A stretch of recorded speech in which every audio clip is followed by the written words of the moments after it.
Hello everyone, today we are going to discuss trademark.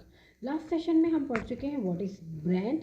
इस session में हम discuss करेंगे ट्रेडमार्क क्या होते हैं। Let's see the definition.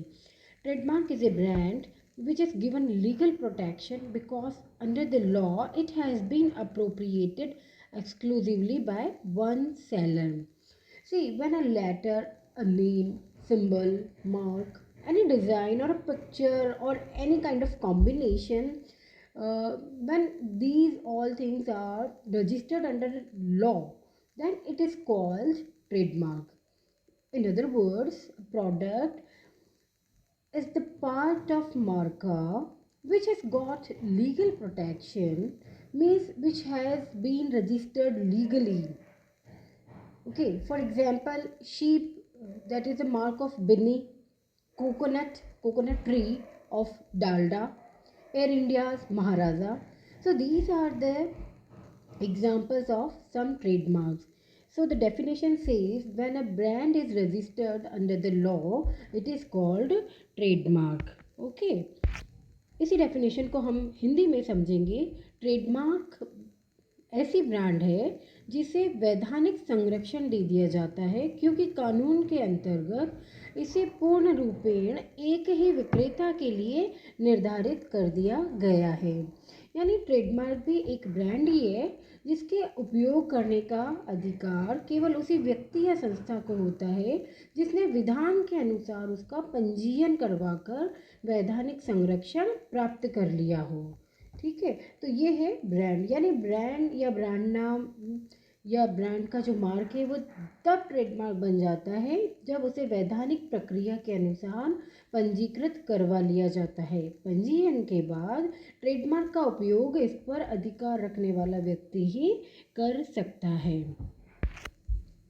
अब हम देखेंगे what is the situation, what is the process in India about trademark.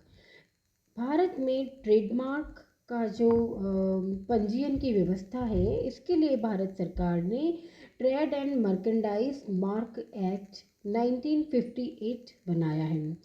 इस लॉ की सेक्शन 11 एंड 12 में ट्रेडमार्क के रजिस्ट्रेशन की कुछ कंडीशंस दे रखी है। उन कंडीशंस को फॉलो करते हुए कोई भी व्यक्ति या संस्था अपने ब्रांड का, ट्रेडमार्क का रजिस्ट्रेशन करवा सकते हैं। ठीक है, तो let's see the conditions for registration of trademark. A trademark must not be against the law. Indian government का ऐसा कोई भी लॉ हो उसके अगेंस्ट वो ट्रेडमार्क नहीं होना चाहिए। Okay, the next one is ये it must not be obscene, यानी किसी तरह की अश्लीलता उसमें नहीं होनी चाहिए। अगेंस्ट द रिलीजियस फीलिंग, किसी किसी की भी धार्मिक भावनाओं के विरुद्ध नहीं होना चाहिए। And it must not be same as existing trademark, जो ट्रेडमार्क ऑलरेडी विद्यमान है उसके जैसा सेम ट्रेडमार्क पुनः पंजीकृत नहीं करवाया जा सकता है। And the last one is scandalous, यानी कि वो अपमानजनक या निंदाकारक नहीं होना चाहिए। So these are some conditions that are compulsory for registration of a trademark. Let's see the difference between brand and trademark. देखिए, ब्रांड एंड ट्रेडमार्क कुछ कुछ सिमिलर प्रोसेस हैं। जैसा कि हमने डेफिनेशन में समझा है, ब्रांड का जब रजिस्ट्रेशन करवा लिया जाता है तब वह ट्रेडमार्क बन जाता है। तो आइए देखते हैं what are the differences. Basis of difference, the first one is meaning. जो इसका अर्थ, जो मीनिंग हमने पढ़ा है, यानी ब्रांड जो है वो एक नाम, कोई शब्द, अक्षर, चिन्ह या डिज़ाइन या इनका सम्मिश्रण हो सकता है जो उत्पाद की पहचान बनाने के लिए उपयोग किया जाता है। और जब इसी सम्मिश्रण को या इसी तरह के मार्का, अक्षर, चिन्ह को कानून के अनुसार अगर पंजीयन करवा लिया जाता है तब वह ट्रेडमार्क बन जाता है। The next one is objectives, यानी इसके क्या उद्देश्य होते हैं। इसके उद्देश्य से objectives of a brand is to help the identification of product and provide its difference and specially. Okay, जो ब्रांड का जो ऑब्जेक्टिव है वो उसे उसका एक अलग अस्तित्व बनाने में हेल्प करता है। While the trademark's objective is to stop products duplication और कॉपी, यानी उसका किसी तरह से कॉपी नहीं किया जाए, ये इसका उद्देश्य होता है। The next one is area और स्कोप, यानी इसका क्या क्षेत्र है। तो ब्रांड का जो क्षेत्र है वो विस्तृत होता है, क्योंकि जो सभी ट्रेडमार्क जो होते हैं वो पहले ब्रांड होते हैं। तो इसके कंपैरिजन में जो ट्रेडमार्क का जो स्कोप है वो थोड़ा संकुचित होता है, थोड़ा नैरो होता है, क्योंकि सभी ब्रांड्स जो है वो ट्रेडमार्क नहीं होते हैं। नेक्स्ट वन इज क्रिएशन यानी उत्पत्ति। ब्रांड की उत्पत्ति किसी भी उत्पादक के द्वारा की जा सकती है, किसी भी मिडलमैन के द्वारा की जा सकती है।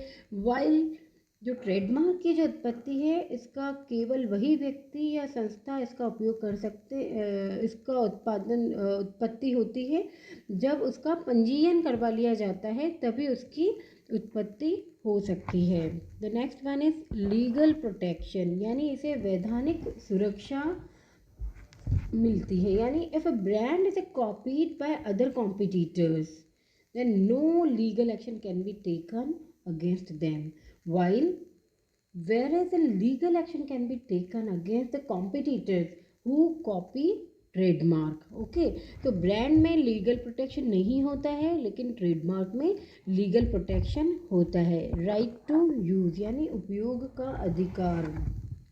ब्रांड का उपयोग अन्य व्यक्ति या अन्य संस्था के द्वारा भी किया जा सकता है, लेकिन ट्रेडमार्क का उपयोग केवल वही व्यक्ति या संस्था कर सकती है जिसके नाम इसका रजिस्ट्रेशन किया हुआ होता है। And the last one is penalty और कंपनसेशन, यानी दंड या क्षतिपूर्ति।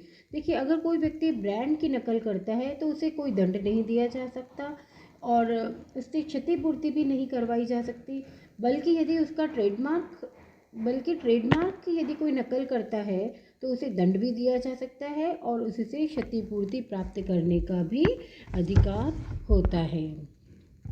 सी, there is one statement, all brands are not trademarks but all trademarks are brands. इस तरह का क्वेश्चन कई बार एग्जाम में पूछ लिया जाता है, तो हम इसे इस तरह से समझते हैं कि सी वी हैव अ सर्कल, ये जो सर्कल है इसमें सभी ब्रांड्स हैं। ओके, लेकिन इनमें से सभी ब्रांड्स ट्रेडमार्क नहीं होते, इनमें से कुछ पोर्शन जो होता है सिर्फ वही ट्रेडमार्क्स होते हैं, क्योंकि सभी ब्रांड्स का तो रजिस्ट्रेशन होता नहीं है। तो जिन ब्रांड्स का रजिस्ट्रेशन हो चुका होता है वही ट्रेडमार्क बनते हैं।